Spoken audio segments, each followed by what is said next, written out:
दोस्तों, मैं हूं आपके साथ प्राची कुमारी। देश दुनिया की तमाम खबरें जानने के लिए मेरे साथ बने रहिए आरपी समाचार पर, जहां दिखेंगी खबर सच। चुनाव आचार संहिता में एक बार फिर फंसा कल्याणी का पुनरुद्धार। आपको बता दें कि जनपद उन्नाव में कल्याणी नदी के पुनरुद्धार के लिए सिंचाई विभाग सहयोग करने के लिए हुआ तैयार, लेकिन चुनावी आचार संहिता लागू होने के कारण एक बार फिर बाधा खड़ी हो गई है। अब विधान परिषद चुनाव के बाद ही इस नदी के कल्याण का प्रस्ताव हो सकता है तैयार। आपको बताते चलें कि हरदोई जनपद के माधवगंज की एक झील से निकलने वाली कल्याणी नदी गंगा की प्रमुख सहायक नदियों में एक है। जिले के गंज मुरादाबाद, बांगरमऊ, फतेहपुर चौरासी, सफीपुर व सिकंदरपुर सरोसी के लगभग 32 गांवों से कल्याणी नदी गुजरती है। 5 साल से इस नदी के प्रवाह क्षेत्र पर कटरी के भू और खनन माफियाओं ने कब्जा कर रखा है। नदी के प्रवाह को नहीं नदी के प्रवाह को कई जगह रोक रोक कर अवैध तरीके से बालू का खनन किया जा रहा है। कई स्थानों पर कब्जा कर खेती भी शुरू कर दी गई है। प्राकृतिक धारा के साथ छेड़छाड़ के कारण नदी रास्ता छोड़कर बरसात में कटरी क्षेत्र के गांव में तबाही मचा देती है। पूर्व में कल्याणी नदी के उद्धार के लिए फतेहपुर चौरासी क्षेत्र के आरपीएस समाचार प्रधान संपादक रघुनाथ प्रसाद शास्त्री और क्षेत्र के तमाम प्रधान व संभ्रांत व्यक्तियों के द्वारा प्रयास किया। यहां तक पीएमओ में भी इस संबंध में प्रार्थना पत्र दिया गया, जिसके बाद जिलाधिकारी उन्नाव रविंद्र कुमार ने मनरेगा उपायुक्त राजेश कुमार झा को कल्याणी नदी के उद्धार के लिए विस्तृत कार्य योजना बनाने के निर्देश दिए। बीच में नदी के किनारे स्थित कुछ ग्राम पंचायतों ने सफाई भी करवाई।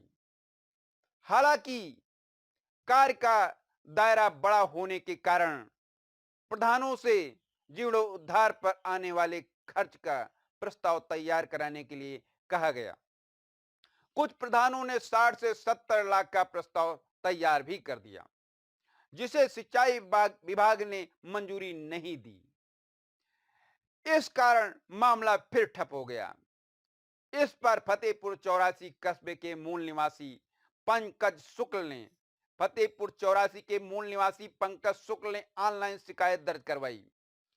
सिंचाई विभाग के अड़ंगा लगाने की बात कही शिकायत दर्ज करवाते हुए, जिसके बाद सिंचाई विभाग के अधिशासी अभियंता ने जवाब में किसी प्रकार की अड़चन न डालने और हर प्रकार का सहयोग करने की बात कही गई।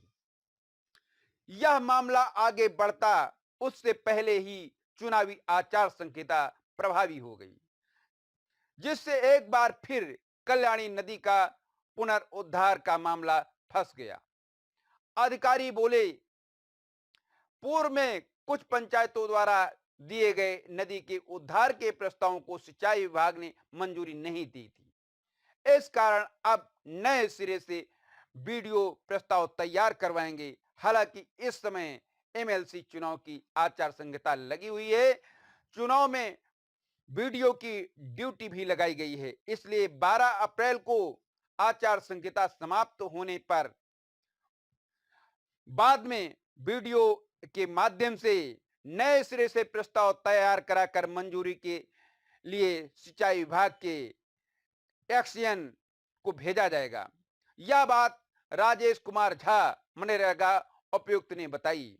Bureau report Unnao.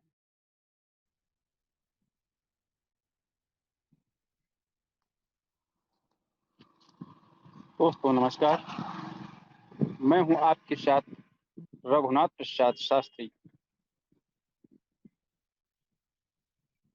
बात करते हैं कल्याणी नदी की, जो जनपद उन्नाव के फतेहपुर चौरासी होते हुए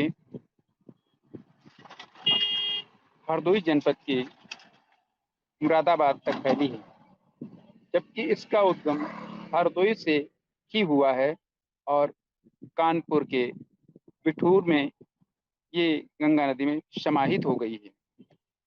इस नदी में कहीं भी बहाव नाम की कोई चीज बिल्कुल नजर नहीं आ रही है।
जो नदी आप देख रहे हैं, ये जनपद उन्नाव के फतेहपुर चौरासी स्थित पुल के पास है, जो शिवराजपुर और काली मिट्टी मार्ग है। इस मार्ग पर मैं खड़ा हूँ।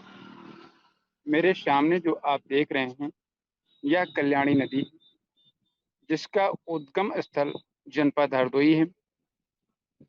हरदोई से उन्नाव होते हुए परियर यानी कानपुर क्षेत्र में गंगा में समाहित हो गई है।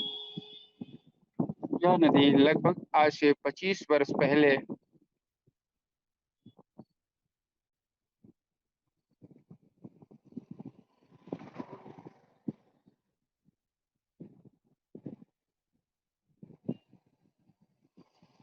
क्षेत्र के हजारों बीघे भूमि को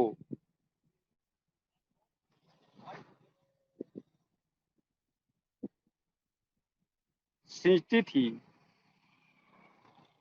कल्याण करती थी किसानों का। लेकिन आज यही नदी स्वयं राम राम बूंद बूंद पानी को तरस रही है। आप देख सकते हैं, नदी का बहाव बिल्कुल नजर नहीं आ रहा होगा।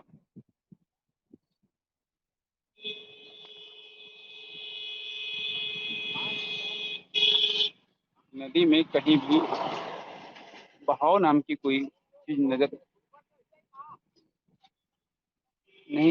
नजर आ रहा होगा। लोगों ने नदी में अपने खेत बना लिए हैं। क्षेत्र की तमाम प्रधान और सम्मानित नागरिकों ने इस नदी का मुद्दा कई बार उठाया है, लेकिन अभी तक इस पर कुछ नहीं हो सका है। कई वर्षों से लगातार आरपीएस समाचार इस नदी को दिखाता चला रहा है, लेकिन अभी तक इस पर किसी तरह की कोई कार्रवाई नहीं हुई है। जबकि ऐसी जानकारी मिल रही है कि प्रधानमंत्री कार्यालय से सूचना जारी हो चुकी है। इस नदी को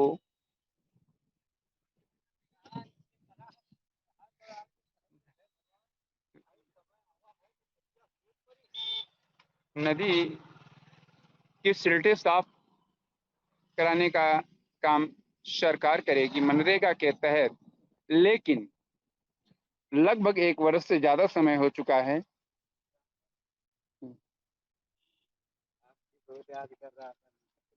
1 साल से ज़्यादा समय हो चुका है, अभी सरकार के द्वारा किसी तरह का कोई कदम नहीं उठाया गया है। इस पर आरपीएस समाचार पुनः इस नदी पर पहुँचा है और नदी को दिखाने का काम कर रहा है। इसमें आप देख सकते हैं पानी तो बिल्कुल नज़र नहीं आ रहा है, जहाँ भी पानी नज़र आ रहा है, वह तालाब जैसा है, जिसमें क्षेत्रीय लोगों का मानना है कि सिंघाड़े की बेल लगाई गई है। खेती का कार्य हो रहा है, क्योंकि बहाव बिल्कुल नहीं है, जबकि बारिश का मौसम है। बारिश के मौसम में भी यदि बहाव नहीं होगा, तो फिर आप समझ सकते हैं, गर्मी के मौसम में जून और मई के महीने में किस तरह का माहौल रहता होगा। यहाँ पुल के नीचे जहाँ पर कभी भी पानी कम नहीं होता था और इस समय तो यहाँ भयंकर बाढ़ जैसी स्थिति हुआ करती थी। आज यहाँ पर सिर्फ जलकुंभी नजर आ रही है। जलकुंभी के अलावा कुछ भी नजर नहीं आ रहा है।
चैनल को लाइक और शेयर करना ना भूले, आइकन बेल दबाना बिल्कुल ना भूले, जिससे प्रत्येक जानकारी आपको सबसे पहले मिल सके, जैसे कि प्रत्येक दिन का राशिफल, प्रत्येक पर्व का आर्टिकल, नई और ताजी खबरें।